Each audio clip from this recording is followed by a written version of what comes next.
자, 지난 시간에 이어서 잠시만요.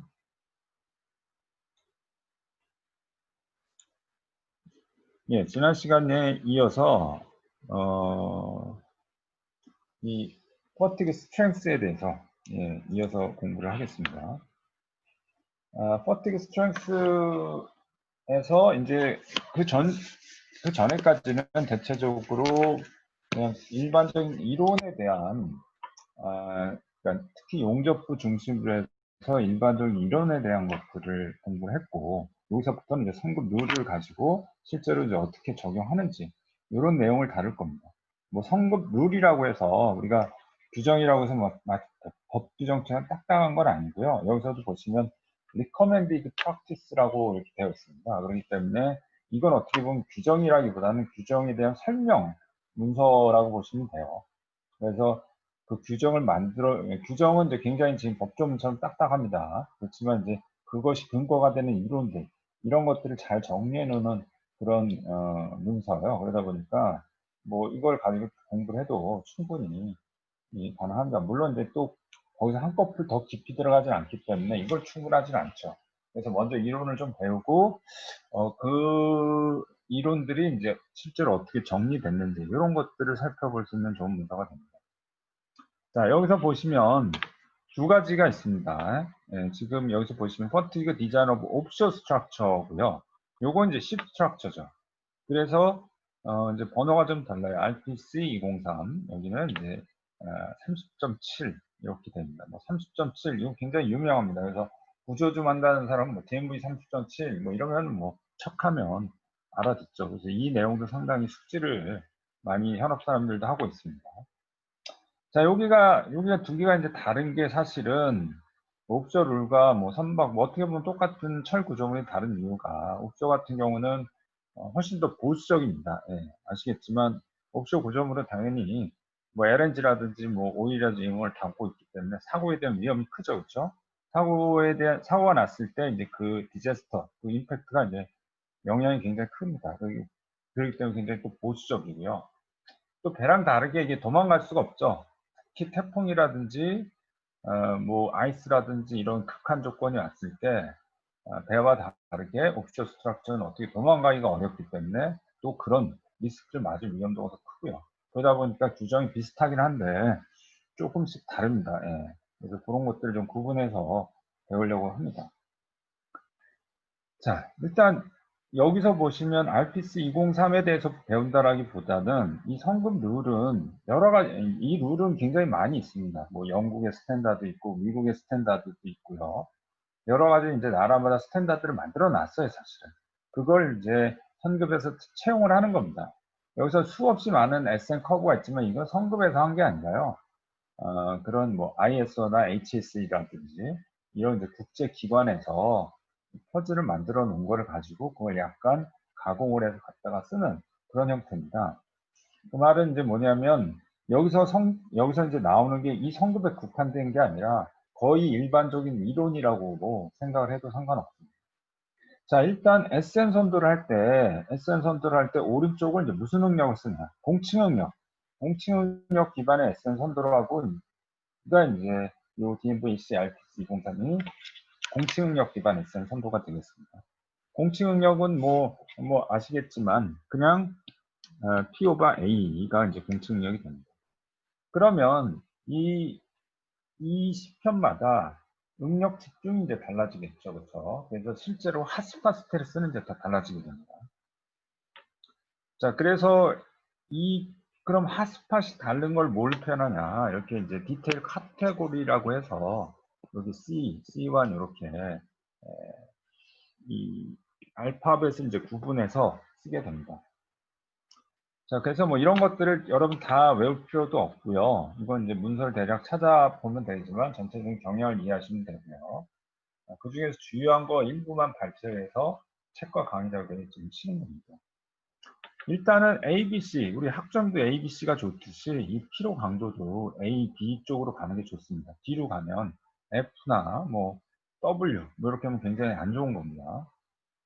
자, 여기서도 보시면 여기 이제 롤드 섹션, 머신 가스컷 뭐 이렇게 돼 있죠. 이런 거는 용접부도 없고 응력 집중도도 없죠. 이거는 뭐 사실상 우리가 피로 평가를 할 이유도 없습니다. 한 C부터 정도가 해당되는데 이것도 마찬가지로 지금 어떻게 돼요? 용접 라인이 이렇게 길이 방향으로 있어요.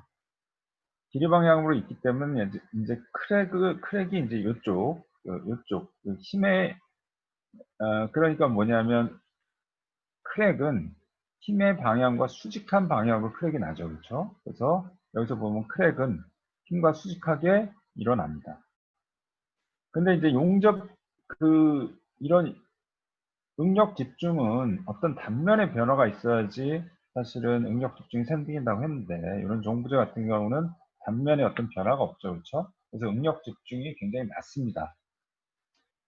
뭐 그럼에도 사실은 응력 집중이 거의 없긴 없지만 그럼에도 불구하고 용접부기 때문에 어떤 결함은 있을 수 있죠. 이상 결함은 있을 수 있죠. 그래서 거기서 퍼티가 발생한다 이렇게 보시면 되고요. 사실상 이런 종부제는 뭐 거의 실질적으로 뭐 실질적인에서 거의 체크도 하지 않고요. 거의 문제가 없다라고 보시면 됩니다. 자, 이제 조금 이제 D나 F 이런 것들을 이제 좀 볼 필요가 있습니다. D 같은 게 이제 버트 웰드가 되겠습니다. 버트 웰드가 있고요. 자, 요것도 마찬가지로 I인데 요런 프린지를 용접을 한 거가 되겠습니다. 네. 그리고 요거랑 이제 관련을 지어서 여기서 이제 앞에서 잠깐 배운 건데 여기서 보시면 요거는 이제 양면 개선한 겁니다. 여기 이제 transverse bolt weld인데 welded from both sides 이렇게 돼 있죠. 그래서 한쪽을 용접을 하고 이거 뒤집어서 다른 한쪽을 용접한 여기 조금 밑에가 좀 작게 돼 있지만 위아래를 다 뒤집어 가면서 용접을 한 그런 케이스입니다. 그 다음에 이제 그건 이제 D죠. D라는 거 그래도 꽤 괜찮은데 요거는 뭐냐면 transverse bolt welded from one side라고 그랬죠. 여기 밑에 백킹재 같은 게 이렇게 돼 있죠.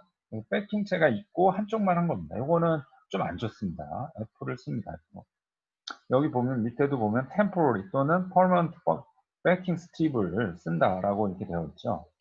근데 이제 아예 그런 거 없는 거, 아무것도 없는 거, without backing strip을 쓴 건 지금 W3까지 가는 거를 알 수가 있습니다. 그렇죠? 그러니까 이제 앞에서 이제 우리가 왜 그렇게 되는지를 대략 배웠잖아요. 그렇죠? 그래서 그런 것들이 실질적으로 규정상 어떻게 적용이 되는지를 이제 한번 확인하시면 되겠습니다.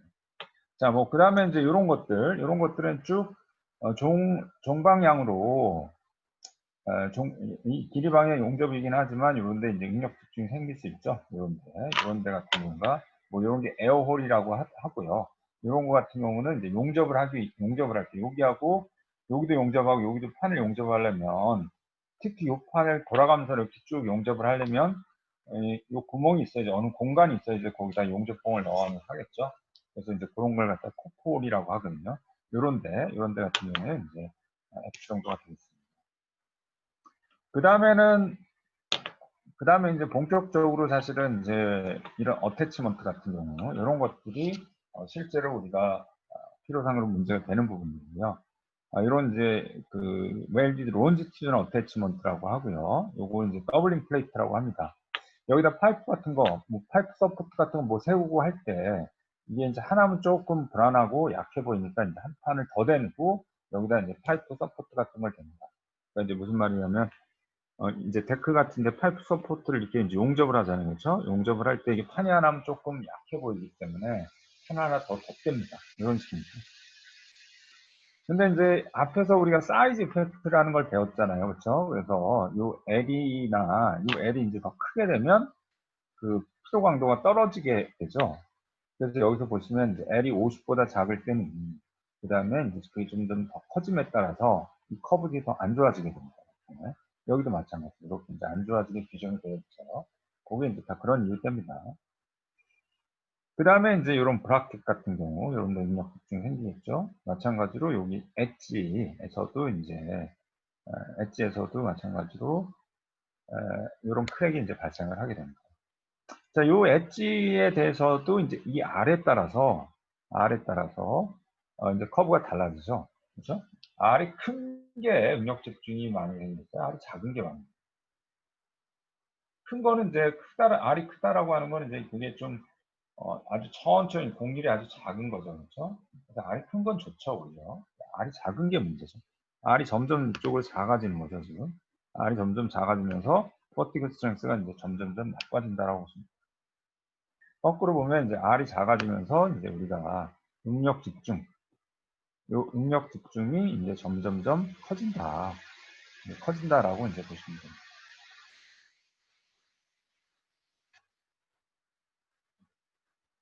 예, 여기서도 사이즈 이펙트입니다. 이건 티크니스 이펙트는 아니고요. 왜냐하면 티크니스 이펙트는 이 이제 크랙이 발생할 플레이트, 요거에 대한 티크니스고요. 요건 어태치먼트. 어태치먼트가 이제 25T보다 작을 때, 아, 잠시만요. 예, 여기 잘못, 맞아. 요게 이제, 요 엣지가 클 때, 그 다음에 더 작을 때, 그거에 따라 이제 나눠지게 됩니다.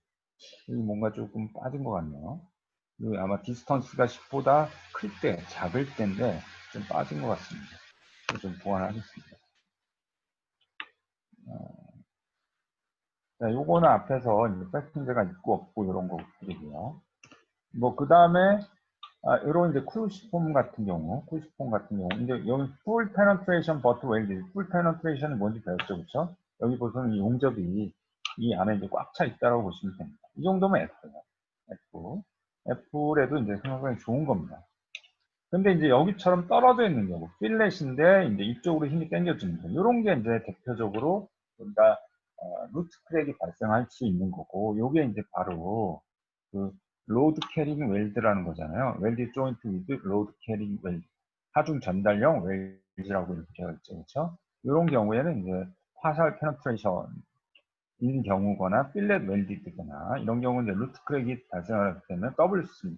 W3는 뭐 제일 안 좋은 거라고 보시면 됩니다.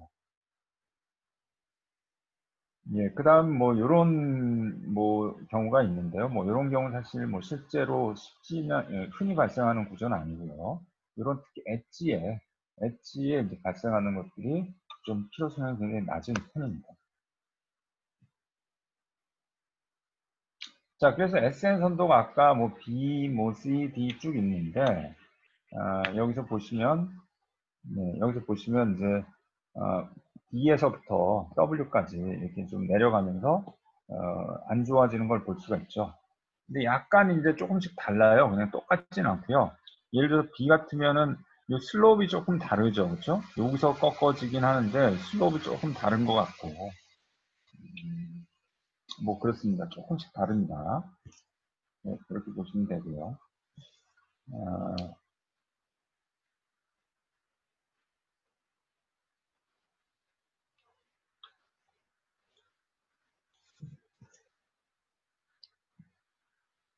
예, 그래서 여기 아까 그 그래프를 정의한 식이 이겁니다. 예, 마찬가지로 외울 필요는 없는데 이제 이해를 할 필요는 있습니다. 여기서 보시면 해수중 응급화 보호된 SN 선도라고 되어 있는데 이게 이제 뭐냐면은 먼저 이제 당연히 물에 잠긴 부분이고요.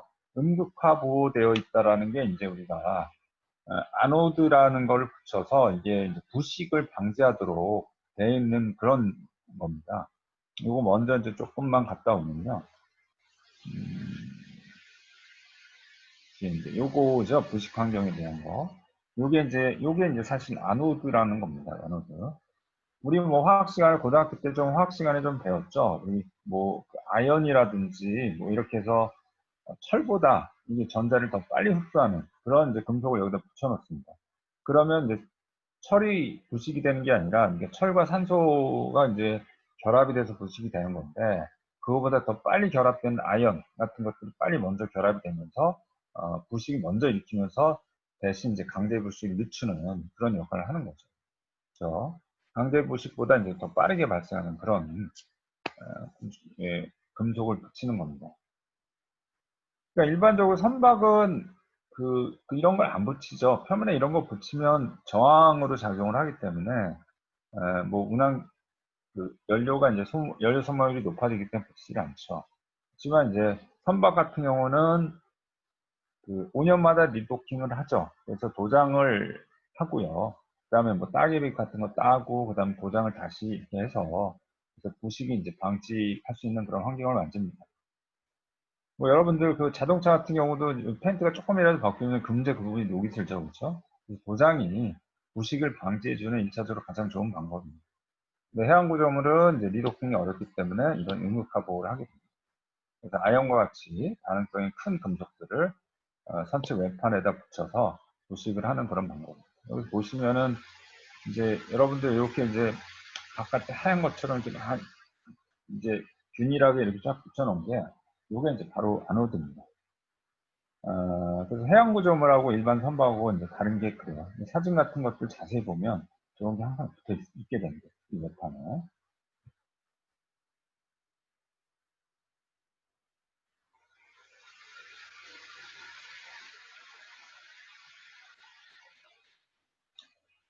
저렇게 그러니까 부식을 방지하는 그런 장치를 달았음에도 불구하고 그래도 저걸 그래도 이제 헬스 중에 있는 거. 그다음 또 하나가 이제 에어 공기 중에 있는 게 있습니다. 사실 두 개가 같게 놓을 수도 있잖아요. 어차피 부식이 안 생기도록 장치를 해놨기 때문에. 하지만 이제 그래도 구분합니다. 뭐 뒤에 다시 나옵니다. 자, 여튼 이제 그런 상태고요. 그 다음에 커브마다 이렇게 이제 M, 기울기가 있는데, M이 이제 정확히 말하면 기울기는 아니죠. 기울기는 이제 마이너스 M분의 1. M이 있는데, 여긴가 10의 6승보다 작을 때가 있고요. 10의 6승보다 클 때, 커브가 두 개로 나눠집니다. 여기서 보시면은 10의 6승, 여기에서 지금 기울기가 이렇게 달라지죠. 여기서 이제 기울기가 달라지죠. 그러니까 여기가 어떻게 돼요? 더 완만해지죠? 그러니까 여기 이제 B1 같으면은 여기가 이제 마이너스, 여기가 마이너스 4분의 1이 되는 거고, 여기는 이제 마이너스 5분의 1이 되는 거예요. 뭐 C나 D, 뭐 이런 거 같은 경우는 이제 마이너스 3분의 1이고, 여기는 이제 마이너스 5분의 1이 되는 겁니다. 그러니까 이제 그게 기울기가 달라집니다. 그래서 여기서 보시면은 B1, B2는 여기가 이제 4지만 나머지는 다 3이죠. 그렇죠? 3이고 그 다음에 10의 6승보다 클 때는 이제 무조건 다 5가 됩니다. 그 다음 로그 A 바 요거는 이제 Y절편이 되죠. 그렇죠? Y절편에 해당되는 거고 마찬가지로 요 10의 6승보다 클 때도 Y절편이 또 있죠. 그렇죠? 뭐 그리고 보시면은 이제 커브가 이쪽으로 가면 갈수록 Y절편이 점점 밑으로 내려오잖아요. 그렇죠? 밑으로 내려오면 피로 강도가 떨어진다 라고 하는 걸 아시겠죠? 그 다음에 10의 7승에서의 이제 퍼티그 리미트, 그때 이제, 그때 스트레스 값이 여기 지금 여기가 있습니다. 네, 요 퍼티그 리미트에 대해서 조금 이따 다시 배울 거고요. 이건 티크니스 이코멘트는 요건 티크니스 이펙트랑 관련된 건데, 이것도 뒤에 따로 배울 겁니다. 그래서 요거 세 개는 조금 이따 다시 다룰 거고요. 여기서는 보시면 하여튼, 이 커브가 투슬로프 커브라고 이제 우리가 얘기합니다. 그래서 슬롭이 두 개가 나눠져 있고요. 왜 슬롭이 두 개가 나눠져 있느냐? 그 역시 이제 뒤에서 다시 언급할 겁니다. 자, 그 다음에 그 응력을 응력이라는 게 우리가 뭐 텐서고요. 응력이라는 게 뭐 이런 식으로 어떤 한 위치에 응력이 한 방향으로만 작용하는 게 아니잖아요. 그렇죠? X방향도 있고, Y방향도 있고, 지금 여기서 보시면은, 이 지금 표시를 이제 이렇게 쓴 이유는 뭐냐면, 지금 용접부를 기준으로 봤을 때, 여기 용접부가 평행한 스트레스, 그 다음에 용접부가 수직한 스트레스, 그 다음에 요거는 이제 전단응 이렇게 돼 있죠. 그러면 이런 스트레스 중에 뭘 쓰냐? 여기서 그 피로 계산할 때 응력을 뭘 쓰냐? 이거 고민스럽죠, 그렇죠? 이때 바로 고민하지 말고 주응력이라는 걸 씁니다. 그렇죠? 주응력 여러분 뭐 모서클에서 다 배웠죠? 그 모서클을 이용해서 이제 여기 주응력을 구합니다. 그리고 주각이라는 게 있죠, 그렇죠? 그 주각이 이제 지금 파이가 됩니다. 그리고 그 주응력을 이제 계산하면 됩니다. 그랬을 때 이제 퍼티그 스탠스가 가는데 이게 이제 중력의 방향에 따라서 이게 이 용접부가 종방향, 그러니까 지금 이 응력과 같은 방향이 될 수도 있고 수직 방향이 될 수 있죠, 그렇죠? 근데 앞에서 어떻게 돼요? 이게 종방향인 경우는 용접 강도가 좋다라고 했었죠. 수직임이 안 좋죠, 수직임. 여기서 보시면 요 이제 종방향인 경우 C2, D, E 이렇게 좋고요. 그 다음에 이 수직 방향은 F 해서 이제 더 좋지 않습니다. 네, 그래서 이 중력, 그러니까 결국은 주응력이라는 게 이제 이런데 사실은 본격적으로 쓰입니다. 물론 주응력 가지고 그 어떤 경우는 이제 폼세스 크라이테리아는 아니지만 트레스카 컨디션 같은 경우는 그거 가지고 페일이냐 아니냐 이거 따지기도 하지만 가장 많이 쓰인 데는 이제 퍼티그 쪽에서 쓰게 됩니다. 그래서 주응력이 이제 응력으로 보면 제일 큰 응력이 되는 거죠, 그렇죠? 그래서 이게 이제 크랙의 어떤 방향과 크랙을 결정하는 그 주요 응력의 크기를 결정할 때 이제 이 중력을 쓴다라고 보시면 됩니다. 그래서 주응력 방향이 이렇게 된다 그러면 크랙은 이렇게 수직하게 발산한다라는 뜻입니다. 여기서 이제 커브가 왜 이렇게 되느냐에 대해서는 앞에서 이제 이런 종방향, 그 용접배 같은 경우는 C2를 썼고요. 그 다음에 이제 이렇게 수직한 경우는 E나 F를 썼잖아요. 그래서 상당히 비슷하죠. 그렇죠? 그 얘기를 하려고 지금.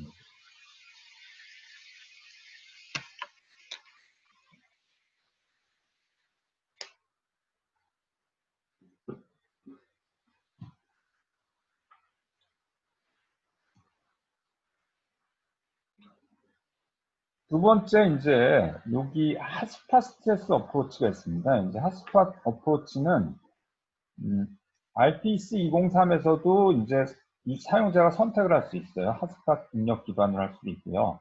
그 다음에 이제 30.7, 선박 같은 경우는 다 핫스팟 기반으로 하게 됩니다. 자, 그럼 핫스팟이 뭐였냐? 다시 한번 보면 그 핫스팟의 정의를 어떻게 하느냐에 대해서 이제 다시 한번 보면요. 일단 이제 핫스팟이라고 하는 거는 앞에서 보면 이런 그 어떤 기하적인 불연속 요것만으로 발생하는 응력 집중을 고려한 그런 스트레스라고 있죠. 근데 이제 그때도 얘기했지만 이건 실제로 존재하는 게 아니다. 즉 이제 핫스팟 스트레스는 이런 웰드 비드 효과, 이런 웰드 비드 효과는 고려하지 않는다라고 했죠. 그렇죠? 이건 이제 없다라고 가정을 하고 그러니까 이제 뭐냐면 실제로 이제 구조물은 이렇게 있고 그다음에 이제 여기가 이제 용접이 돼 있어서 능력 집중이 되는 그 팩터는 두 가지죠. 요 부재하고 요 용접하고 두 가지. 물론 요게 이제 가버닝 하죠. 요게 가버닝 하긴 하지만 둘 다 영향을 줍니다. 근데 이제 핫스팟 스트레스는 용접부는 이제 모르겠고 그냥 이렇게 그냥 구조가 이렇게 있다라고 가정을 했을 때 요 기하학적인 불연속 때문에 생기는 응력 집중 요것만을 고려한 걸 우리가 핫스팟 능력이라고 이제 가정을 합니다. 그럼 핫스팟 능력을 이제 어떻게 우리가 정의를 하느냐? 핫스팟 능력을. 그래서 이제 이거를 핫스팟 능력은 이제 뭐 사람들 모여서 결정 약속을 한 겁니다. 즉 이제 용접부 끝단에서 2분의 t 여기서 t라고 하는 건 이 판, 즉 크랙이 발생할 그 판의 thickness인데 2분의 t, 2분의 3t만큼 떨어진 능력을 구한 다음에 이거를 그냥 리니어 익스트라폴레이션 합니다. 어디까지? 요 핫스팟까지. 그럼 요걸 우리가 핫스팟 스트레스라고 우리가 정의를 하고요. 이 노치 스트레스라고 하는 거는 이제 용접, 요 비드, 요 영향까지 더 고려하기 때문에 핫스팟 스트레스보다 이제 더 크게 되죠. 그래서 이제 이 핫스팟 스트레스라는 거는 이제 KG라는 걸 도입을 해서 그 응력 집중의 정도를 우리가 나타냅니다. 그래서 KG라는 걸 응력 집중 됐어요. 그래서 아까 지오메트리라는 그 G자를 따서 KG라고 이름을 지었다라고 보시면 됩니다. 자, 이걸 이제 위에서 보면, 이거를 이제 그림을 위에서 보면 오른쪽 같습니다. 이제 이 요 핫스팟에서 멀리 떨어진 데는 응력이 이제 균일하죠. 그리고 이거 이제 노미널 스트레스라고 하고요. 그래서 이걸 당겼을 때, 지금 보시면은 결국은, 생각을 해보시면, 이걸 이제 당겼을 때 자연스럽게 이건 조금씩, 옆에는 조금씩 같이 이제 늘어나면서, 응력이 이제 동일하게 걸릴 텐데, 여기는 다르죠. 요 이제 어태치먼트, 얘는 지금 굉장히 간단하기 때문에 안 늘어나 가만히 있습니다. 그럼 여기 사이가 사실은 이제 결국은 모든 이 힘을 다 받아가면서 결국 여기가 많이 늘어나게 되고 그런 응력이 이제 많이 커지게 되는 거죠.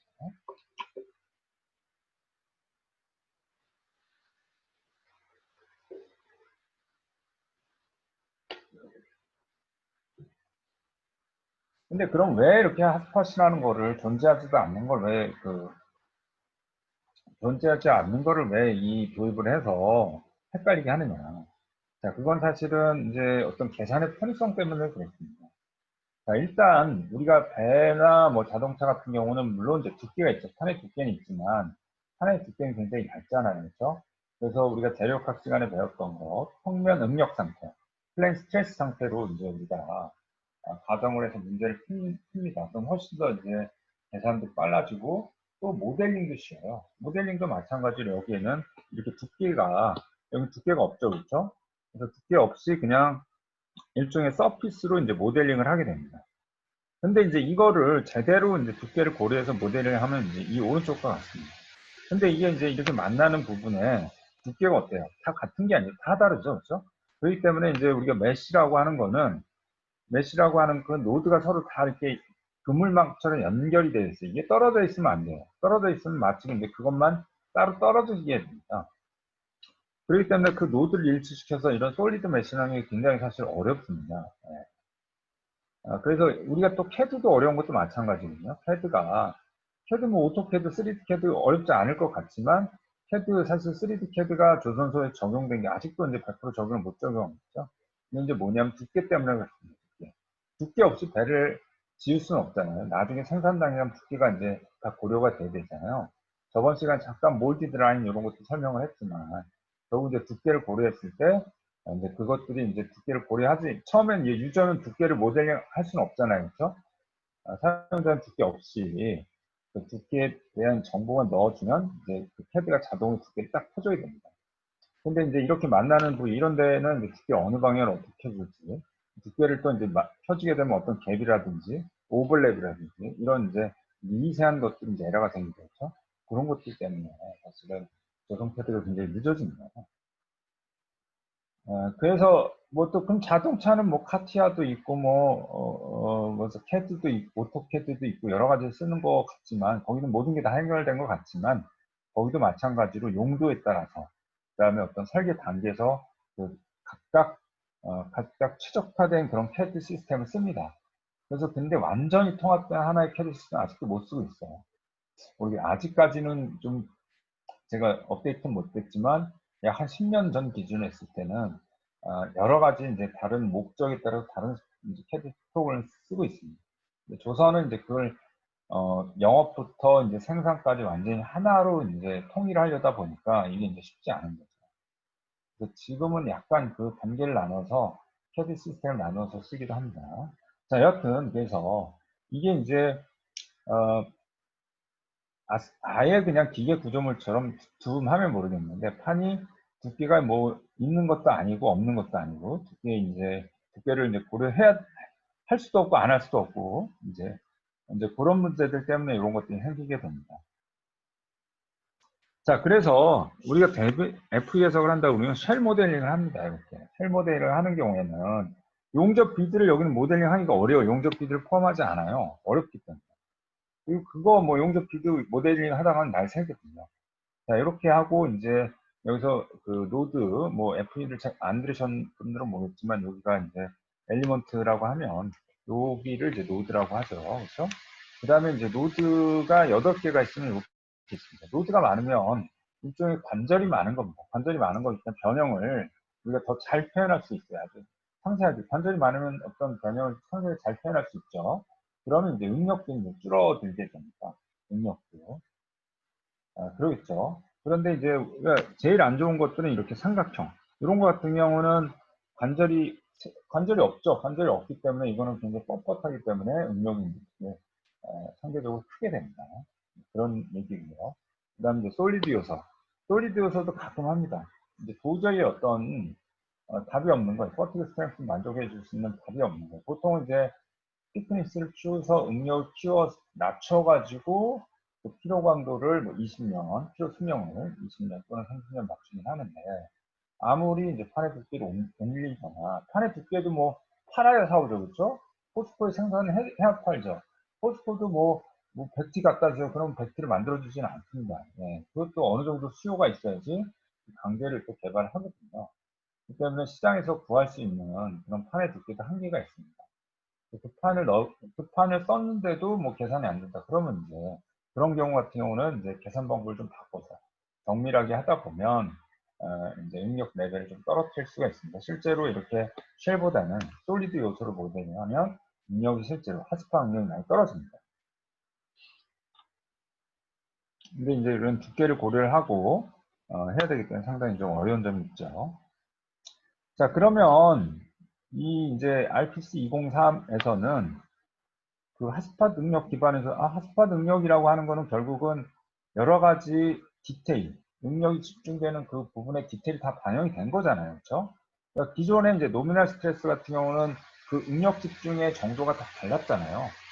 그거를 이제 우리가 그 SN 선도의 차이로 우리가 구분을 했는데 그 차이가 이제 핫스팟 스트레스라는 걸 다 이제 통일이 됐잖아요. 그렇죠? 그러니까 이제 무슨 말이냐면 뭐 예를 들어서 자 이런 거 같은 거 이런 거 이제 이런 E나 D 같은 게 어때요? 응력 집중이 작죠. 그렇죠? 그 다음에 이제 뭐 이런 F나 이런 것들 응력 집중이 크겠죠. 그렇죠? 그래서 그 큰 응력 집중은 이미 응력이 이제 높아져서 SN 선도가 나쁘게 됐어요. 이미. 그러니까 옛날에는 이제 SN 선도가 이제 이렇게 있고 이렇게 이제 여기가 B1이 있고 여기가 만약 F가 있다라고 하면 그 전에는 이제 똑같은 응력을 써서 이제 응력 집중이 많은 건 필요 수명이 나쁘고 응력 집중이 작은 건 필요 수명이 좋고 이건 good, 이건 bad. 네? 이렇게 썼죠. 그런데 이제 핫스팟 응력을 쓰면 요 F 같은 경우는 핫스팟 응력 집중이 크죠. 그렇죠? 그러니까 응력이 어떻게 위로 올라가죠. 이미 쭉 올라가요. 올라가고 그다음 B1 같은 경우는 어떻게 되죠? 이제 핫스팟 응력 집중이 작기 때문에 핫스팟 응력이 작습니다. 조금 올라가요. 그럼 이미 이제 핫스파 능력을 다 동등하게 반영을 했기 때문에 그럼 커브는 어떻게 쓰냐? 커브는 하나함을 똑같은 걸 씁니다. B라는 걸 씁니다. B라는 걸 씁니다. 그럼 B라는 걸 써도 마찬가지로 이 B1에 해당되는 그런 수표는 수명이 좋고 그 다음에 응력 집중을 해서 응력이 높아졌기 때문에 수명이 또 짧아지는 거 마찬가지입니다. 무슨 말인지 알겠죠? 그렇죠? 시편의 차이는 응력 집중의 차이고 그 응력 집중의 차이를 첫 번째 공칭 응력은 SN 선도로서 구분해서 이제 구분을 해줬고요. 핫스팟 응력은 그 핫스팟 응력을 계산하면서 그 응력 집중의 차이가 이미 반영이 된 겁니다. 그렇기 때문에 또 이제 다른 SN 선도를 적용을 해준다 그러면 이중으로 우리가 이거를 차별하는 거랑 마찬가지가 되기 때문에 핫스팟 능력을 적용을 했으면 용접 이응부의 어떤 기하 특성이 이미 반영이 된 겁니다. 그렇기 때문에 용접부 형상과 관계없이 기선도 하나만 가지고 필요해석을 수행하게 됩니다. 그 다음에 용접선의 수직한 방향에서 플러스 마이너스 벗어나지 않는 중응력을 사용한다라고 했는데 이거는 무슨 말이냐면 이제 용접부가 아까도 말했지만 용접부가 이렇게 있어요. 그럼 이제 주응력을 계산했으니 뭐 당연히 이렇게 딱 여기가 90도가 맞으면 딱 좋죠. 그렇죠? 근데 약간 좀 뭐 빗나가 뭐 80도 뭐 80도 뭐 10도 정도 나갔으면 괜찮겠죠. 그렇죠? 근데 이제 완전히 누워버리면 이거는 이제 같은 컵을 쓰기 어렵잖아요. 요거는 다른 컵으로 써야 되는데 그 이제 기준이 어디냐 한 45도 45도만 넘지 않으면 그냥 이 90도짜리나 80도짜리나 45도짜리 그냥 똑같이 써진다라고 가정을 하는 겁니다.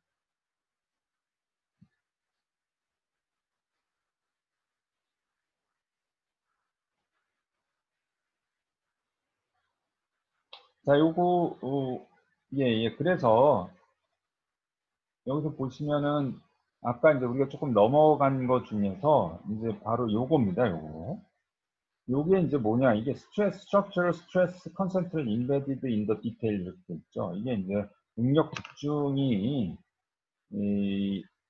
이제 아까 D나 E나 F, F1, 요렇게 갈수록 응력 집중이 커진다라고 했죠, 그쵸? 그러면 이제 그 차이가 결국 응력 집중 개수의 차이고 그거를 이제 구해보면 이렇게 어떤 숫자로 나올 수가 있다는 거예요. 그러니까 뭐냐면 D를 썼던 그런 식편하고 F1을 썼던 그 식편을 비교를 해보면 실제로 F1은 그 응력 집중은 1.43 정도를 가정을 하고 만들어진 컵다라고 이제 볼 수 있고요. 거꾸로 이제 20편과 20편의 응력 차이가 한 요 정도 난다라고 볼 수 있습니다. 그래서 이제 이거 간단하게 우리가 확인을 해볼 수가 있습니다. D 커브가 지금 이렇게 되어 있죠. 여기에 이제 F1 커브 같은 경우는 응력 지수가 1.43이라고 했기 때문에 여기다가 이제 요 D 커브에서 여기다가 델타 시그마에다가 1.43을 이렇게 곱해요. 그래서 이렇게 쭉 정리를 하면 여기서 이제 y 적정 끄주면 11.699가 계산이 되잖아요. 그렇죠? 그게 이제 여기서 확인이 되죠. 그렇죠? 결국은 이게 기울기는 같고 y절편이 이제 다르기 때문에 그 다른 y절편에는 이렇게 이제 응력 집중의 정도가 이제 나타나 있습니다. 자, 그 다음에 30.7 같은 경우는 30.7 같은 경우는 그냥 우리가 하스파 능력 기반이기 때문에 여기에는 아예 그 커브가 몇 개 없어요. 커브가 이제 뭐 B, B1 뭐 이런 게 없습니다. 딱 세 개밖에 없습니다. 세 개는 이제 어떤 시편의 형상 차이가 아니고요. 일단은 그 환경 차이입니다. 환경 차이. 그래서 첫 번째 1번 같은 경우는 에어 또는 이제 캐토틱 프로텍션 이렇게 되어 있죠. 아까 RPC 203은 캐토틱 프로텍션이 되어 있더라도 에어인 거하고 구분을 했죠. 그렇죠? 근데 여기는 이제 캐토틱 프로텍션 됐으면 뭐 에어랑 똑같이 라고 이제 그냥 좀 안전하게 가는 겁니다. 그리고 이제 이게 이제 머티리얼 베이스, 웰디즈나 베이스 머티리얼, 요건 이제 아까 앞에서 설명을 했지만 이게 응력 특징이 같다 하더라도 웰디드가 훨씬 더 잘 일어난다라는 걸 좀 우리가 알 수 있죠. 그렇죠? 그 다음에 코러시브 인바이러먼트가 있고 여기서는 코러시브 인바이러먼트 베이스 머티리얼만 따지면 이게 무슨 말이냐면 코러시브 웰디드 조인트인데 감히 거기에 코러시브 인바이러먼트를 해? 그거는 있을 수가 없다. 이건 허용도 안 되기 때문에 그거는 뭐 체크 대상도 아니다라는 겁니다. 그래서 여기서 좀 뭐 보시면 제일 안 좋은 게 뭐예요? 제일 안 좋은 게 이제 제일 밑에 있는 거 1번이겠죠? 1번. 여기 이제 요게 지금 사실 색깔 약간 비슷해서 그런데 이게 1번이고 이제 그 다음 안 좋은 게 요거 이제 4번. 그죠? 코시 인바이먼트. 두 번째가 이제 4번. 그 다음에 여기가 이제 3번. 이렇게. 그래서 마찬가지로 여기서는 여기가 이제 요거 두 개는 이제 투슬로 커브입니다. 그런데 이제 요 4번 같은 경우는 원슬로 커브입니다. 기울기가 하나죠. 그렇죠? 그런 차이가 있고요. 자, 그럼 하스파 능력을 하는데 잠시만요.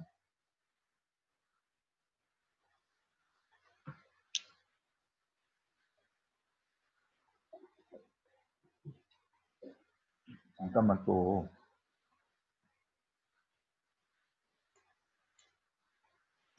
잠깐만 또 좀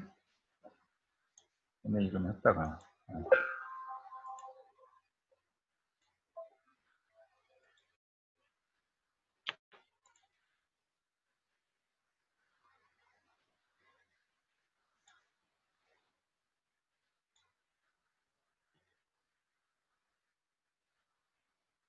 보이죠? 이게 저번에 이제 그 장하준 교수의 몇 가지 책들을 조금 요약을 했던 겁니다. 그때 당시 아주 재미있게 읽었기 때문에 예, 그때 좀 이것저것 요약을 했었습니다.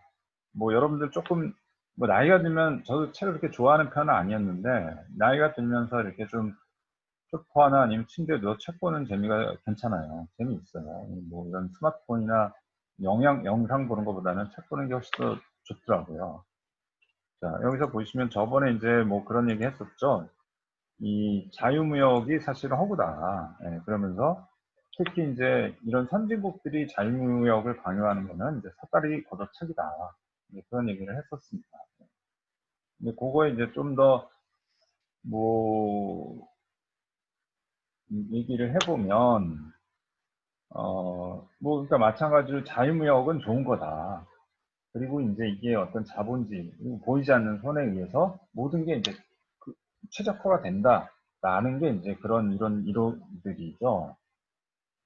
그래서 이제 그 세계은행이라든지 IMF 이런 데서 이런 자유무역을 이제 많이 촉진하고 많이 이제 어떻게 보면 강요할 때도 있고요. 그렇게 되어 있죠. 그래서 약 뭐 지난 10년간 이건 뭐 한 지난 15년 정도 됐죠. 그래서 FTA 이거 굉장히 많이 증가가 됐죠. 그래서 호주랑도 하고 뭐 칠레랑도 하고 나라마다 직접적으로 하도 굉장히 많이 하죠. 그렇죠? 그러면 이제 그럼 개발도 상관없겠나. 멕시코 참 요즘 보면 어렵죠, 그렇죠? 멕시코 같은 경우는 이제 미국과 나프타를 이제 95년부터 합니다. 이때부터 무역 자유화가 시작되면서부터. 그러니까 그 전에는 이제 그 성장률이, 예, 예, 그 전에 이제 성장률이, 예, 예, 성장률만 따지면은 지금 그 요 납타를 하고 나서 좋아진 것처럼 보이는데 실제로 보면 이제 중요한 그 제조업 같은 것들이 다 망합니다. 화학, 직물 재화, 뭐 자동차 이런 것들이 다 이제 어렵게 됩니다. 그래서 요 전에 이제 수입 대체 산업, 그러니까 이제 우리가 처음에는 우리가 수입하는 걸 국산화하자 그런 산업화 시기 때 그때는 한 3.1% 정도 성장률이 있었는데 그때에 비해서 많이 둔화가 됐다. 그렇게 되면서 이제 특히 과세 수입이 줄어들고 또 이제 세금 징수가 이제 능력이 많아가지고 이러다 보면 이제 또 마찬가지로 그 정부의 복지라든지 이렇게 사회 간접망 같은 그런 복지망 같은 것들이 약화가 되죠. 이런 것들이 이제 더 어려워지게 됩니다. 그래서 현대 자유무역 이론이라고 하는 게 HOS, 헥셔, 올린, 셰므얼슨 요 이론이라는 게 있는데 이게 이제 여러분 들어보면 알 겁니다. 아마 사회 시간에 배웠던 건데 뭐 어떤 생산물에 대해서 비교 우위를 갖는다. 어떤 나라든 상대적으로 잘 생산했던 물건이 있다. 그렇죠? 그리고 상대적으로 풍부하게 보유하고 있는 생산 요소를 보다 집중적으로 사용한 생산물에 보유. 그러니까 이제 싸게 만드는 데는 거기에 집중을 해서 그걸 많이 만들어서 수출하고 그거 이제 하나의 선택과 집중을 하자라는 거죠. 그렇죠? 그래서 독일이나 과테말라 이런 거 같은 경우는 자동차든 봉제든 다 모두 과테말라가 더 싸게 만들 수 있습니다. 그런데 이제 독일은 자동차에, 왜냐하면 자본이 많이 들어가기 집중하고, 과테말라는 봉제 이전, 이런 것들에 이제 집중을 하자는 거예요. 그래서 이제 가장 합리적인 태도로 상대적으로 잘하는 거, 이런 거에 이제 집중을 해서 이제 무역을 하는 게 제일 좋다라는 거예요. 근데 이제 여기가, 요게 이제 사실은 우리가 대략 알고 있는 건데, 여기에는 이제 꼭 필요한 게 뭐냐면 생산 요소의 완벽한 이동. 요게 이제 전제가 돼야 된다. 예, 그래서 예, 이게 이제 뭐냐면 뭐 선택과 집중을 하게 되면 남는 게 있잖아요. 그래서 이 남는 자본이라든지 특히 이제 노동력, 뭐 예를 들어서 과테말라가 이제 자동차를 만들다 안 만든다라고 하면 자동차에 일하던 그런 인력들이 완벽하게 다른 데로 이동을 해서 제자리를 찾아서 잡을 구해서 일을 하면 되죠. 근데 이제 문제는 그렇게 완주밖에 흡수되기가 상당히 어렵다. 또 그 다음에 이 개발 선진국은 그래도 좀 낫습니다. 그러니까 이제 재교육 프로그램이 있거나 아니면 뭐 우리가 실업수당 이런 게 있기 때문에 그 사람이 다른 곳에 가서 잡을 찾을 기회가 좀 있죠. 충분히 있죠. 근데 이제 문제는 개발도상국 이런 데는 한번 잡을 잃어버리면 그 사람은 거의 평생 동안 새로운 그만한 잡을 구하는 굉장히 어려워지게 되거든요. 그렇게 되면 이제 빈부격차는 더 커지게 되고 또 그 사이에 또 뭐 정부의 어떤 지원도 없고 이렇기 때문에 이런 완벽한 이동 관점에서는 개발 도상이 훨씬 더 불리하다는 거예요. 예. 자, 그래서 이제 기울어진 경기장이 필요하다라는 거예요. 그래서 이제 무조건 IMF나 WTO 여기에서는 경기장을 평평하게라고 하지만 이게 이제 사실 실제로 모든 경기는 다 연령별, 설명, 체중으로 다 구분이 되어 있죠, 그렇죠?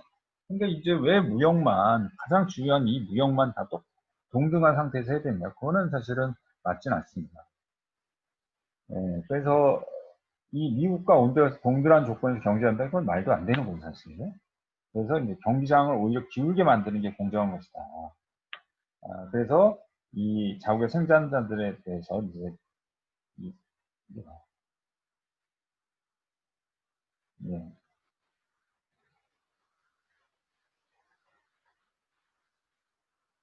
예, 이게 이제 자유무역 보유를 하게 되면서 이제 잡을 잃게 되면 그런 이제 보호하고, 산업 보호하고, 그다음 보조금, 이런 것들, 그 다음에 이제 선진국이 사실은 이런 지적 소유권을 많이 가지고 있죠. 그래서 무조건 우리가 지적 소유권을 가지고 있는 거, 그런 것들을 무단으로 쓰는 거에 대해 나쁘게 생각을 하는데, 사실은 선진국이 갖고 있는 거를 이런 차원에서 마찬가지로 기울어진 경기장 차원에서는 이런 것들을 많이 자유롭게 쓸 수 있게 해주는 것도 맞는 겁니다. 어떻게 보면 선진국은 그만큼 이제 많은 사람들이 교육을 받고 또 자본 투자를 받기 때문에 이런 지적 소유권을 만들 수 있는 그런 가능성이 높잖아요. 그렇죠? 그 격차가 계속 벌어진다라는 거예요. 그래서 최소한 이제 기존의 것들은 물론 지금도 20년이 지나면 해지가 되긴 하지만 더 빠르게 더 이제 어려운 국가들은 이런 재산권이라도 자유롭게 쓸 수 있게끔 해줘야 된다라는 게 이제 중요한 이제 논리 중에 하나입니다. 그다음 마지막으로 이 제조업에 대해서 나오는데 이 제조업이 사실은 굉장히 중요합니다. 예. 특히 요즘 같은 선진과 선진국을 경계를 아는데 제조업이 굉장히 큰 역할을 합니다. 우리가 서비스업이 무조건 좋다라고 하지만 서비스업이 이제 생산성도 높고 그 다음에 이 생산 향상의 여지가 높은 데는 굉장히 제한적입니다. 은행이라든지 금융 서비스, 금융 컨설팅, IT 이런 것처럼 진짜로 우리가 이제 생산성이 높은 게 굉장히 제한적이고요. 대부분 이제 서비스업은 이제 아주 단순 업이 많기 때문에 생산성이 낮고 향상의 여지가 별로 없습니다. 그래서 특히 뭐 스위스가 이제 관광업이나 은행업만 이제 발달했을 거라고 생각을 하지만 2인당 제조업 생산고가 세계 최고입니다. 일본, 미국보다도 높습니다. 그다음 싱가포르도 뭐 금융만 하는 줄 알죠. 저도 실제로 가봤지만 거기에 조선업도 많고요. 굉장히 많은 그 제조업 단지가 있습니다. 그래서 그 1인당 제조업 생산고가 한국보다 오히려 더 높습니다. 그래서 우리가 뭐 무조건 IT만 해야 되고 그 제조업은 다 굴뚝산 다 닫아야 된다라고 하면 절대 오산입니다. 어떻게든 제조업을 갖고 있어야 결국 우리가 이제 성장하고 발전하는 데 많이 도움이 된다. 이게 뭐 제 주장이 아니고요. 세계 경제 석학이 주장하는 거기 때문에 뭐 우리나라를 위해서 이런 말을 하지는 않았겠죠.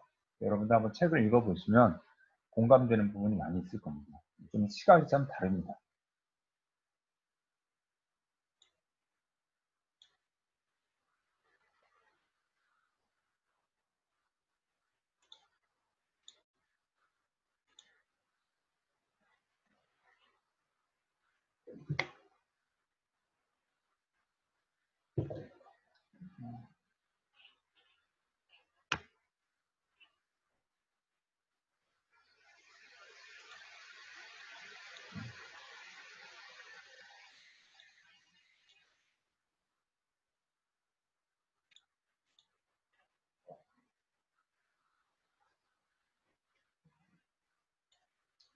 예, 그 DMVCN 30.7 같은 경우는 핫스팟 응력 기반이라고 했죠. 그렇죠?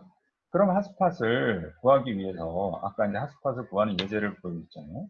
이렇게 쉘 모델링을 해서 2분의 t와 2분의 3t의 스트레스를 읽어서 이걸 이제 리니어 익스트라폴레이션에서 핫스팟을 구한다라고 했죠. 그렇죠? 그러면 모든 부위를 다 이렇게 쉘로 모델링해서 구해야 되느냐. 그런 게 상당히 어렵죠. 그래서 미리 성급해서 이런 핫스팟들에 대해서 테이블을 이렇게 만들어 놨습니다.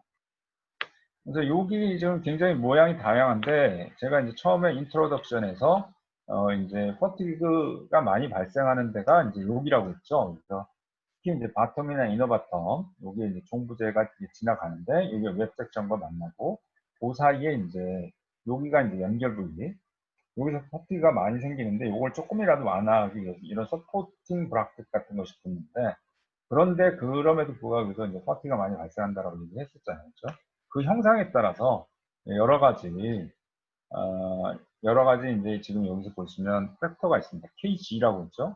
요거는 이제 엑시얼 있고 밴딩이 있습니다. 이것도 마찬가지로 그 응력이 엑시얼이냐 밴딩이냐에 따라서 그 응력 중에 좀 달라지게 됩니다. 그리고 여기가 이제 여기 토 부분이라고 하고 여기 힐 부분이라고 합니다. 그래서 이게 마치 이제 뾰족 끝에 보면 그 끄트머리 발톱 끝하고 이제 뒤쪽은 힐 쪽이라고 보시면 됩니다. 그 두 가지가 있고요. 뭐 대략 지금 이제 번호를 제가 이제 정해놓은 거는 뭐냐면 이 아무래도 좀 뻣뻣한 거, 직선인 거 이런 것들은 응력 집중 개수가 좀 크고요. 뭐 대표적으로 이런 거 1.6, 1.8 이렇게 되죠. 그 다음 뒤쪽으로 갈수록 어떻게 좀 완만한 거 있죠? 이런 거. 완만한 같은 게 많이 줄어듭니다. 1.27 줄어들죠. 그래서 지금 대략 입력 집중과 큰 것부터 작은 것들이 이렇게 쭉 늘어났습니다. 네, 여기 한번 보시면 되고요. 그 다음에 이제 호퍼 너클이라는 데가 있습니다. 여기가 이제 웹 섹션이죠. 웹 섹션. 웹 섹션마다 있는데, 웹 섹션마다 있고요. 그 다음에 이제 여기가 이제 호프 플레이트, 이너 바텀. 그랬을 때 요 코너, 요게 이제 크랙이 이제 많이 발생을 합니다. 여기서 크랙은, 여기에 프레셔가 이제 이렇게 작용하고 이렇게 작용을 하기 때문에, 배로 치면, 배로 치면은 이제, 이렇게 됐을 때, 익스턴 프레셔 이렇게 작용을 하고 여기도 익스턴 프레셔가 작용하고요. 또 반대로 여기 이제 화물이 차 있게 되면 화물이 또 이쪽을 밀고 이쪽을 밀고 또 가속도를 받아서 그렇게 되죠. 그럼 이제 이런 데 부위가 이제 많이 이렇게 접혔다 펴졌다 하게 됩니다. 그러면 이제 여기에 이제 크랙이 생기죠. 크랙이 이제 어떻게 생기냐? 이 길이 방향으로 이렇게 생기는. 그래서 아무것도 안 붙였다. 그러면 응력 집중계수가 7이나 된다. 예. 사실 좀 너무 과하긴 하죠. 그런데 이제 그 다음에 두 번째는 뭐냐면 인서트 플레이트라고 해서 여기만 디펜스를 이렇게 좀 째서 두께를 더 올려줍니다. 그럼 한 4.5를 줄일 수 있고요. 가장 좋은 건 여기서 브라켓을 붙입니다. 브라켓을 붙이면 뭐 2.5까지 줄일 수 있다라고 이제 선급에서 여러 가지 뭐 이런 것뿐만 아니라 여러 군데 이제 응력 집중계수를 정리를 해놨습니다. 그 다음에 이제 노측력 기반 SN 선도가 있는데요. 뭐 요거는 한번 읽어보시고 실제로 거의 쓰질 않기 때문에 뭐 개념상으로만 구분하게 했는데요. 뭐 이게 한번 배운 것들이기 때문에 한번 읽어보시면 될 것 같아요.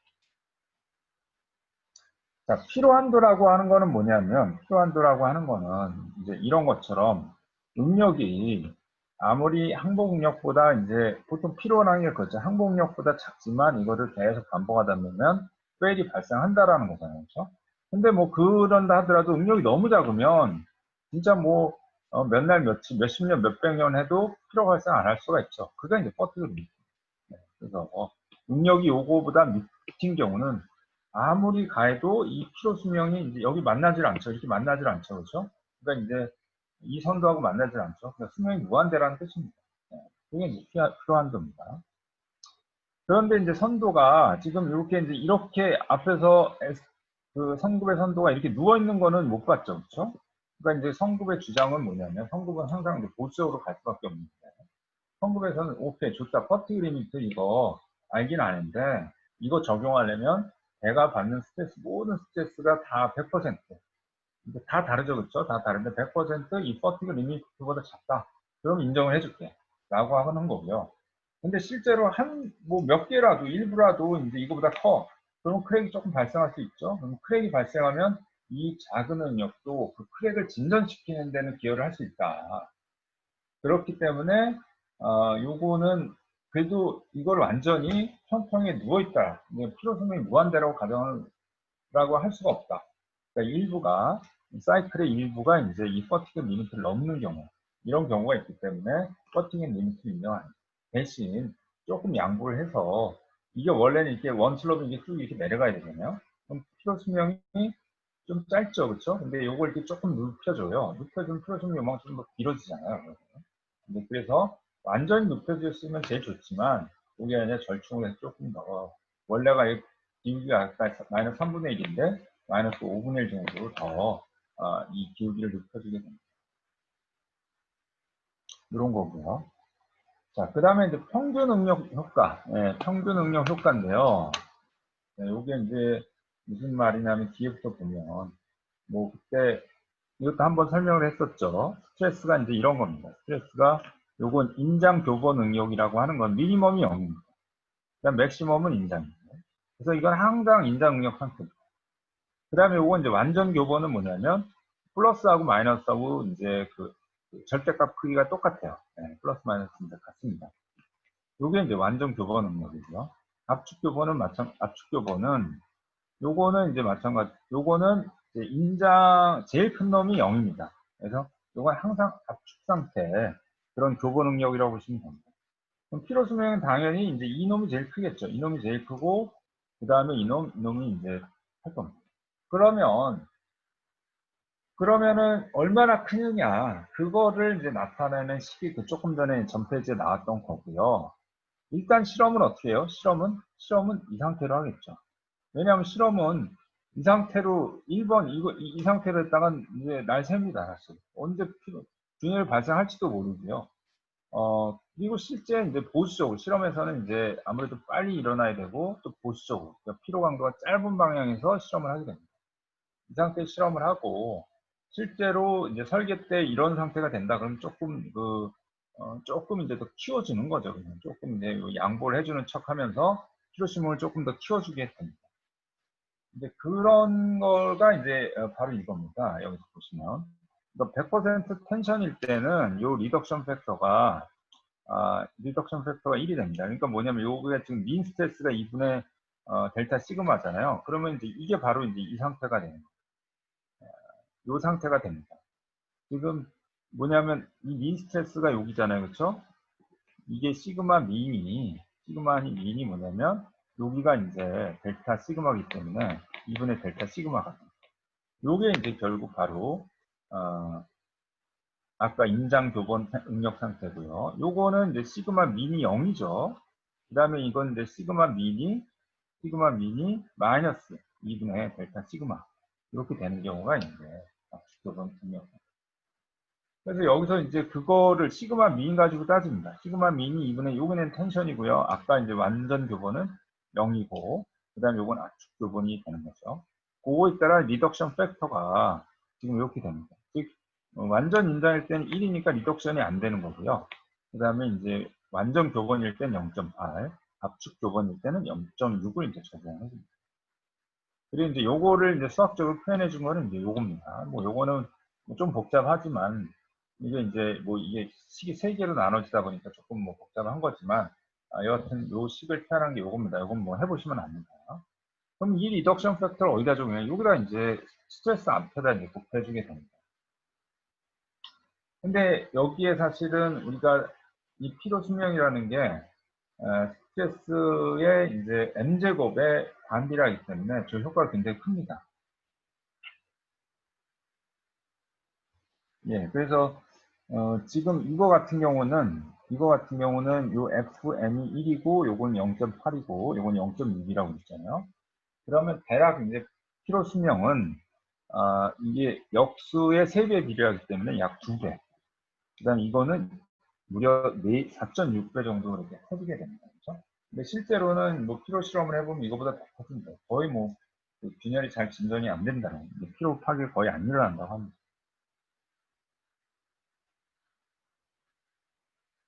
예, 그래서 지금 이제 아까 이제 설명했던 부분이 이 부분이고요.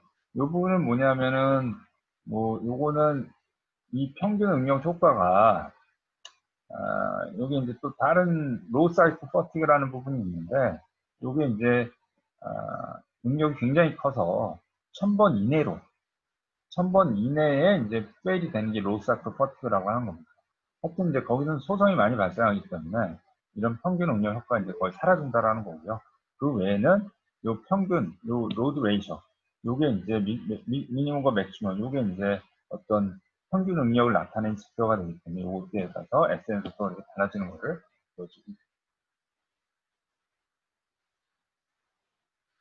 자, 근데 여기서 이제 보면 여기선 타이틀이 용접부가 없는 모제에 대해서는 평균 응용 효과가 이랬는데 모제라고 하면 특히 이제 모제는 웬만하면 퍼티가 발생 안 하는데 아까도 얘기했지만 이렇게 어떤 판에 홀이 있을 때 홀이 있고 이제 이렇게 당기면 응력 집중이 이제 이쪽에 생겨서 이렇게 크랙이 이렇게 생길 수 있죠. 그렇죠? 이런 경우가 이제 모제에서 크랙이 발생하는 뭐 몇 안 되지만 있는 경우입니다. 대부분은 이제 사실 용접부라고 했죠. 그렇죠? 대부분이 아니라 뭐 거의 99% 이상이 그 용접부에서 이제 피로 파괴가 발생을 하게 됩니다. 근데 용접부에 대한 피로 파괴는 요 해양 구조물하고 선박하고 기준이 달라요. 요 먼저 이제 해양 구조물에서는 여기서 이제 용접부는 뭐가 있어요? 임장 잔류력 있죠? 임장 잔류. 임장 잔류가 앞에서 조금 배웠죠, 그렇죠? 이것 때문에 요 평균 응력 효과를 허용하지 않는다. 압축이 좀 있지만 인장 장용력이 있기 때문에 그 압축, 그 평균 압축 응력이 이제 사라진다라는 거죠. 그렇죠? 그런데 이제 또 DMV 30.7에서는 우리 또 뭐 쉐이크다운 이펙트라고 그 다음에 또 바로 배웠잖아요. 그래서 이 잔용력이 있는 건 안다. 그렇지만 이 운항 중에 파랑어 중 이런 거 이제 큰 거 몇 번만 받게 되면 그 잔용력 거의 사라지게 된다. 그렇기 때문에 그 잔용력으로 인해서 평균 효과가 이제 적용이 안 되는 거 그거 생각 안 해도 됩니다. 어차피 잔용력은 운항하다 보면 다 없어진다. 라는 게 이제 여기에 선박 규정은 선박 규정 조금 더 현실적이죠. 근데 다만 이제 그 DMV 30.7에서 평균 응력 효과를 고려를 해주긴 하지만 그래도 이제 여기가 0.7 있죠, 0.7. 아까는 여기가 모제 같은 경우는 어땠어요?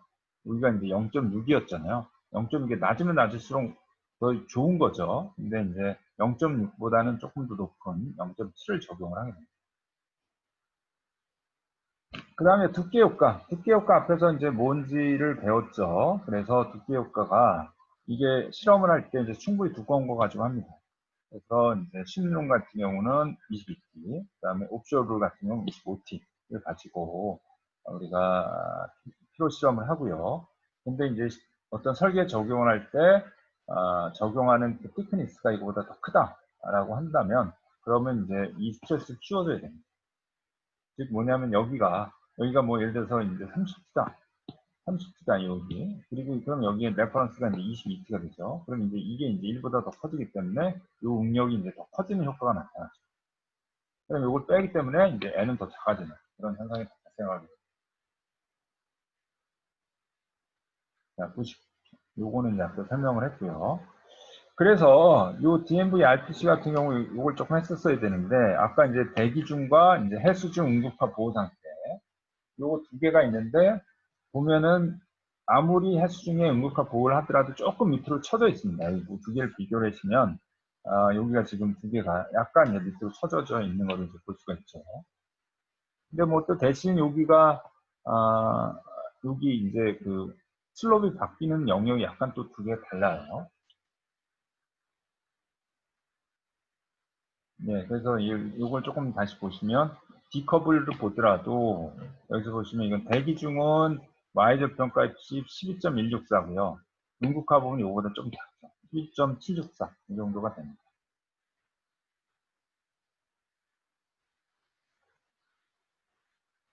예, 그리고 요건 이제 요 부식 환경에서 영향이라는 게 여기 코전 인바이먼트 여기 이제 부식 환경 부식이 이제 프로텍션 되어 있으면 그 선박 같은 경우는 이제 동일하게 에어에 있는 거하고 이제 동일하게 쳐준다라는 겁니다.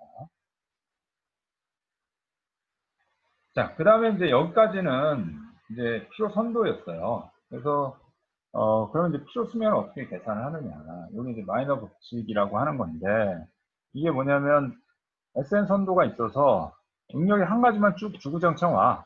그 주구장창 오면 이제 그때 수명은 N이 되겠죠. 그렇죠? 근데 이제 문제는 한 가지 응력만 오지 않는다는 거죠. 그렇죠? 사람이 밥을 한 가지 반찬만 먹지 않듯이 이 응력도 아주 다양하게 오죠. 그렇죠? 이 응력이 또 다양하게 오는 게 이제 결국 응력도 앞에서 봤지만 어떤 스펙트럼 형태를 띠잖아요. 그렇죠?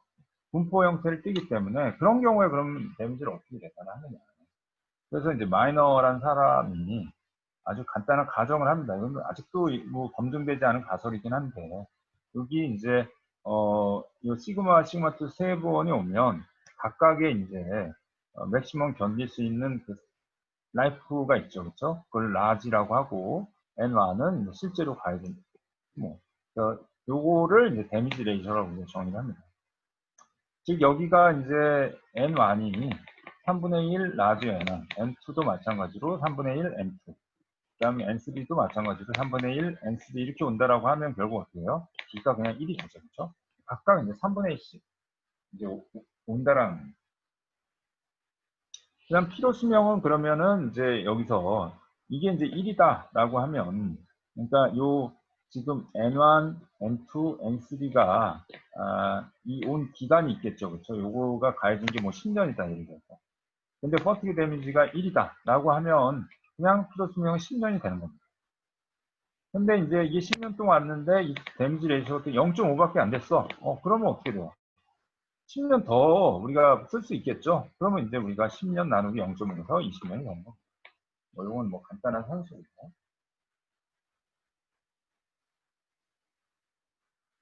네, 그래서 정확한 이제 팜미러 마이너 룰이라고 하는 것이 이게 이제 요게 이제 요 응력 블록이라고 우리가 얘기를 합니다. 그러니까 이제 I 번째 응력 블록이 있고 요 I 번째 응력이 반복된 사이클 수가 되고요. 그 다음에 이제 라지 n이라는 게 이제 I 번째 응력 블록이 델타 시그마 요게 이제 피로파다까지 반복된 사이클 수 이제 요게 이제 피로 수명이 되는 거예요. 그걸 이제 정확하게 정의한 게 이제 10이 됩니다. 자, 여기가 여기 정도까지만 요거 정도까지만 보겠습니다. 여기 이제 마이너 법칙을 적용한 하나의 예제인데요. 뭐 간단합니다. 여기서 요걸 이제 2선도에 따라서 계산을 하라고 했고요. 그 다음에 응급화 보호 상태라고 했고, 얘는 40T예요. 그 다음에 이제 최대 최소 응력이 모두 인장 응력, 완전 인장 교본 응력 상태다라고 했죠. 이런 경우에 대해서 이렇게 스트레스 블록이 이렇게 주어졌습니다. 이랬을 때 이제 필요 수명을 계산을 하는 겁니다. 일단 이 커브를 소환을 해보면 이 커브는 이제 두 가지가 있습니다. 10의 욕승보다 클 때하고 작을 때 이제 투슬로 커브니까 이렇게 됩니다. 그래서 이제 여기에 대해서 먼저 라지 n을 구합니다. 라지 n을 구합니다. 라지 n을 구하는 게 이제 바로 요 식을 요 식을 이용을 해서 구하죠. 요걸 이용해서 이제 구하게 됩니다. 여기서 이제 티크니스 이펙트 여기서 아까 이게 이제 40T라고 그랬잖아요. 그렇죠? 요 DMV RPC 203은 T 레퍼런스가 25T였습니다. 여기 25T였기 때문에 25T가 여기 들어가고 40T가 여기 들어가죠. 그 다음에 10의 육승보다 작은 데는 여기서 앞에 두고 한 11.61 요거 넣고요. M3은 여기 넣고요. 뭐 그렇게 하면 됩니다. 요게 이제 티크니스 이펙트고요. 요 티크니스 익스포넨트 요 0.2 요게 뭐 빠졌지?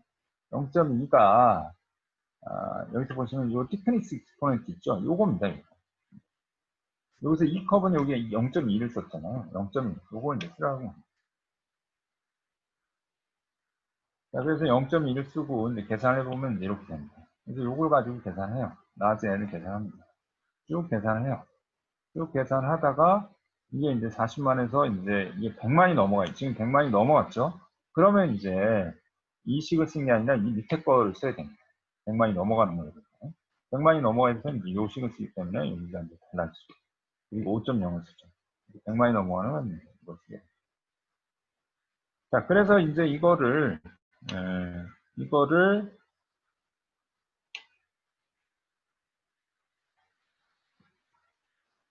이거를 이제 다 그 small ni를 large ni로 다 나누면 이제 이게 나오죠, 그렇죠? 쭉 나오면 이걸 쭉 이제 다 더하게 됩니다. 쭉 더하면 이게 흑대가 안 됐지? 됐군요. 그렇게 되면은 이제 여기서 요 small n, large n으로 다 넣으면 이게 판그램 아니면 룰이죠, 그렇죠? 데미지 레이셔가 이제 0.247이 된다. 그럼 아직 이제 뭐 한뭐 0.24 데미지 레이셔가 0.24니까 아직도 한 4배 정도는 더 출 수 있다라는 거죠. 그렇죠? 그래서 N0, 즉 이게 40만 번을 가 있는데 요게 이제 0.247밖에 안 하기 때문에 결국 60만 번. 물론 이제 요거와 현재 이제 여태까지 어떤 그 분포와 똑같은 게 온다는 가정 하에서 약 166만 번까지 견딜 수 있다라고 이제 볼 수가 있습니다. 네, 간단한 뭐 계산이었습니다. 자, 오늘은 일단 여기까지 하고요. 질문 있으면 해주시기 바랍니다.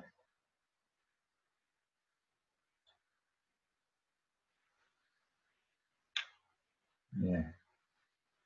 그러면 식사 맛있게 하시고요. 숙제 내드리고 거기서 이제 자유롭게 또 좀 공부하고 질문할 수 있는 그런 시간을 또 갖도록 하겠습니다. 이상 마치겠습니다.